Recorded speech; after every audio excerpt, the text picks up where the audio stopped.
পাকিস্তান সেনাবাহিনীর বিরুদ্ধে দীর্ঘ ৯ মাসের সশস্ত্র লড়াই করেছে বাংলাদেশ। যুদ্ধের শেষ পর্যায়ে ভারতীয় সেনাবাহিনী এই সংগ্রামে যুক্ত হয়। পাকিস্তানের সেনারা তাদের কাছে আত্মসমর্পণ স্বাক্ষর করে। সে কারণে ভারত ১৬ ডিসেম্বরকে নিজেদের বিজয় দিবস হিসেবেও পালন করে আসছে।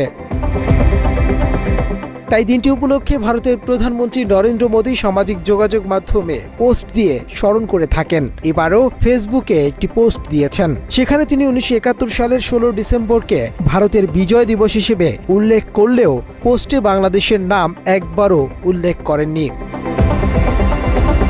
মোদি তার পোস্টে লিখেছেন, বিজয় দিবসে আমরা আমাদের সেই সাহসী সেনাদের স্মরণ করছি যাদের সাহসিকতা ও আত্মত্যাগ ১৯৭১ সালে ভারতের এক ঐতিহাসিক বিজয় নিশ্চিত করেছিল। তাদের দৃঢ় মনোবল ও নিঃস্বার্থ সেবা আমাদের দেশকে রক্ষা করেছে এবং আমাদের ইতিহাসে একটি গৌরবান্বিত মুহূর্ত তৈরি করেছে। এই দিনটি তাদের সাহসকে সম্মান জানায় এবং তাদের অসাধারণ মনোবলকে স্মরণ করিয়ে দেয়। সেনাদের এই বীরত্ব ভারতের বহু প্রজন্মকে অনুপ্রাণিত করে চলছে।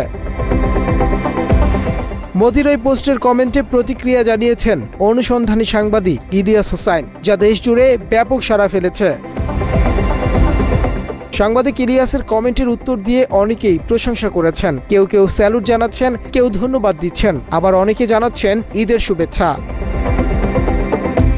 মাজিদুল ইসলাম নামক এক ব্যক্তি ইলিয়াস হোসাইনকে স্বাগত জানিয়ে লিখেছেন, লাভ ইউ ইলিয়াস ভাই। মোহাম্মদ শফিকুর রহমান নামে আরেকজন লিখেছেন, রেসপেক্ট ব্রাদার। মোহাম্মদ রাকিব খান লিখেছেন, সাংবাদিক ইলিয়াসের মতো এরকম সূর্য সন্তান বাংলার ইতিহাসে একজনই জন্মায়। মোদির এমন পোস্ট বিশ্বজুড়ে নেটিজেনদের কাছে হাস্যরসের জন্ম দিয়েছে। হাহা রিয়াক্ট দিয়ে মজা নিচ্ছেন অনেকেই।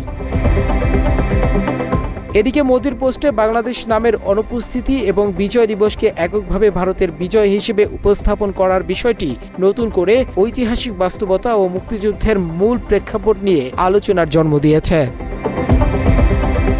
Desk report, Bangla addition.